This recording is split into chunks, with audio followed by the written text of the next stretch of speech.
Assalamualaikum warahmatullahi wabarakatuh. Jadi kami di sini dari kelompok 2 kelas A akan mempresentasikan hasil bedah buku kami mengenai bedah buku komunitas. Adapun untuk anggota kelompoknya, nah yang pertama ada saya sendiri Ananda Triagustiani dengan NIM 2205786. Lalu yang kedua ada Ananta Prabrina, lalu ada Isnaini Nurul Jannah, dan yang terakhir ada Nazwa Alifa Abdurrahman. Oke, next ya. Kita bahas identitas buku terlebih dahulu. Oke, jadi judul buku ini adalah Bunga Rampai, Kinerja Pembangunan Kesehatan di Indonesia, Tantangan, Masalah, dan Solusi. Untuk penulisnya sendiri yaitu dari Badan Penelitian dan Pengembangan Kesehatan Kementerian Kesehatan Republik Indonesia. Jadi penulisnya itu per bab beda-beda. Kebetulan kami membedah buku bagian bab 2 yaitu penulisnya oleh Teti Rahmawati, Wahyu Nugraheni, Syarifah Nuraini, dan Tita Rosita. Untuk editornya yaitu ada Dr. Siswanto, MHP, DTMH, Dr. Harimat Hendarwan, MKes, lalu Nunik Kusumawardani, MSc, PH, dan Profesor Dr. Lestari Handayani, MED. Lalu ilustrasi covernya itu dari PT Tiga Warna, penerbitnya itu dari Lembaga Penerbit Badan Penelitian dan Pengembangan Kesehatan di Jalan Percetakan Negara nomor 23 Jakarta. Oke, next.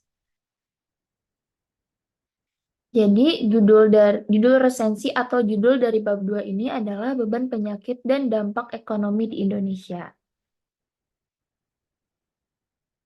Nah, kita masuk ke ikhtisarnya buku. Lalu di poin pertama, ini berjudul Metode Analisis Beban Penyakit atau Burden of Disease. Nah, Indonesia saat ini mengalami transisi di bidang kesehatan, ditandai dengan adanya transisi demografi dan transisi epidemiologi. Lalu perubahan ini menjadikan PTM meningkat signifikan dan kini menjadi faktor penyebab utama kematian di Indonesia. Salah satu upaya untuk mengetahui seberapa besar masalah transisi epidemiologi di Indonesia adalah dengan melakukan analisis beban penyakit. Analisis beban penyakit dilakukan dengan menggunakan pendekatan Global Burden atau GBD, kerjasama antara Badan Litbangkes dan Institute of Health Metrics for Evaluation. Nah, lalu di poin 2 atau 2.2 ini membahas mengenai umur harapan hidup dan harapan hidup sehat. Angka harapan hidup adalah jumlah tahun seseorang diharapkan untuk hidup berdasarkan usia mereka saat ini. Lalu harapan hidup sehat adalah jumlah tahun di mana seseorang pada usia tertentu dapat hidup sehat dengan mempertimbangkan angka kematian, kecacatan, atau kesakitan. Namun, dijelaskan pada buku pada gambar 2.1 terlihat bahwa sejak tahun 1990 sampai 2017, umur harapan di Indonesia terus meningkat dari 60 tahun menjadi 71 tahun. Jika dilihat menurut jenis kelamin, umur harapan hidup perempuan tampak lebih tinggi dibandingkan dengan laki-laki. Walaupun terus meningkat, umur harapan hidup di Indonesia ini masih lebih rendah jika dibandingkan dengan beberapa negara Asia Tenggara yang lainnya.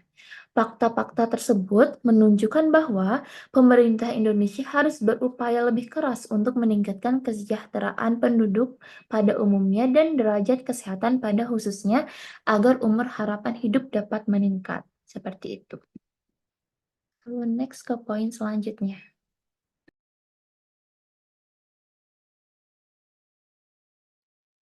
Baik, selanjutnya ada di titik 2.3 yaitu Years of Life Loss atau YLL.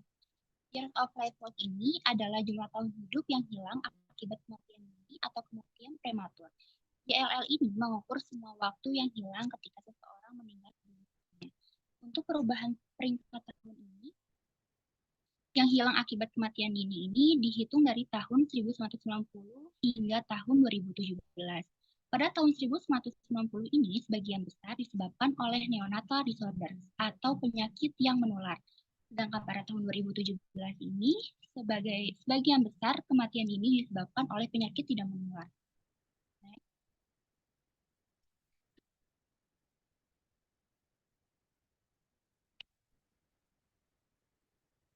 Selanjutnya di 2.4 yaitu Years of Life with Disability atau YLD.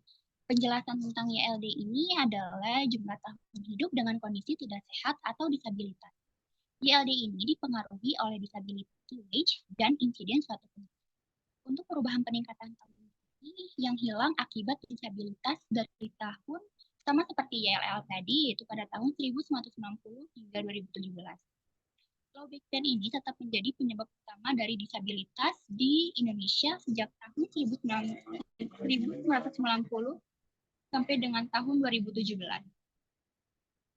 Ini akan dijelaskan oleh rekan saya.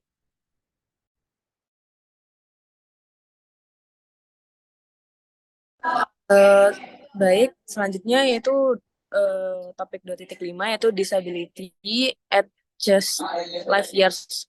Itu hasil penelitian beban penyakit di Indonesia dari tahun 1990 sampai 2017, baik nasional maupun provinsi, menunjukkan perubahan pola penyakit, itu transisi epidemiologi dari penyakit menular menjadi penyakit tidak menular selain menunjukkan perubahan peringkat dan presentasi pola penyakit di Indonesia di 34 provinsi.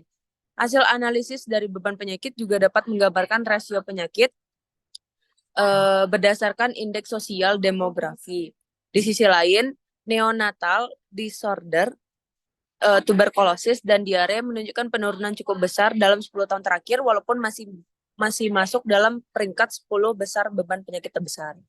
Neonatal disorder dan diare mengalami presentasi penurunan lebih dari 30% dan tuberkulosis menurun lebih dari 20%.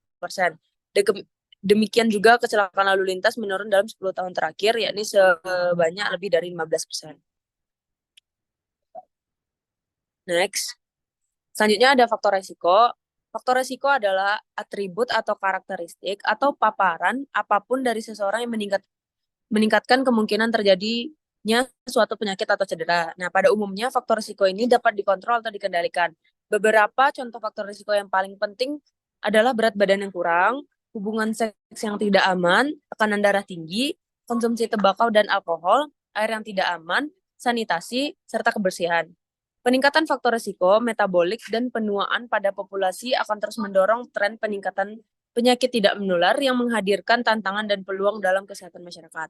Akibatnya, diperlukan pemantauan paparan risiko dan penelitian epidemiologi untuk menilai hubungan sebab akibat antara faktor risiko dan hasil luaran kesehatan.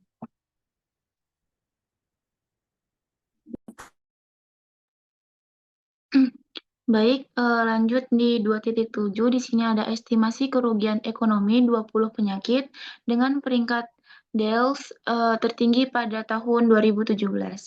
Nah, hasil perhitungan Burden of Disease tahun 2017 menunjukkan bahwa 20 penyakit dengan peringkat DELS tertinggi dengan urutan pertama yaitu stroke. Nah, pada bab ini tertera tabel 2.2 berisi besaran kerugian ekonomi negara selama 1 tahun pada 20 penyakit dengan DELIS tertinggi. Nah, dari fakta yang nyata, negara membutuhkan strategi intervensi yang lebih spesifik untuk pencegahan dan pengendalian penyakit penyebab utama kerugian ekonomi. Lanjut di 2.8, ada kendala dalam analisis beban penyakit. Nah, adapun sumber data diperoleh dari data berbasis masyarakat, yaitu ada sensus, registrasi sipil, dan survei masyarakat. Serta data berbasis institusi, yaitu ada data individu, data pelayanan, dan data register penyakit. Serta ada dari laporan tahunan program, laporan tahunan provinsi, serta jurnal nasional dan internasional. Untuk kendala utama dalam pelaksanaan ini adalah terbatasnya data pada level provinsi dan akses terhadap data yang berskala nasional.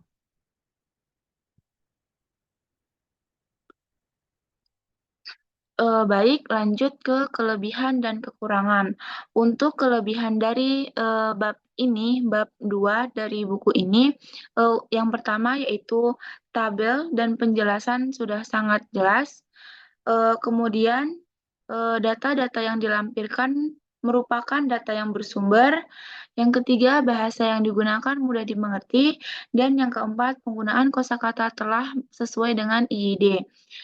Kemudian untuk kekurangannya, yang pertama terdapat kesalahan penulisan, kemudian banyak nama penyakit yang hanya disebutkan saja namun tidak dijelaskan, kemudian terdapat beberapa sumber yang diambil lebih dari 5 tahun yang lalu, kemudian kurangnya ilustrasi gambar yang menjadikan pembaca mudah bosan, dan yang terakhir terdapat banyak angka-angka penjelasan dengan persen-persen yang membuat pembaca susah memahami kalimat.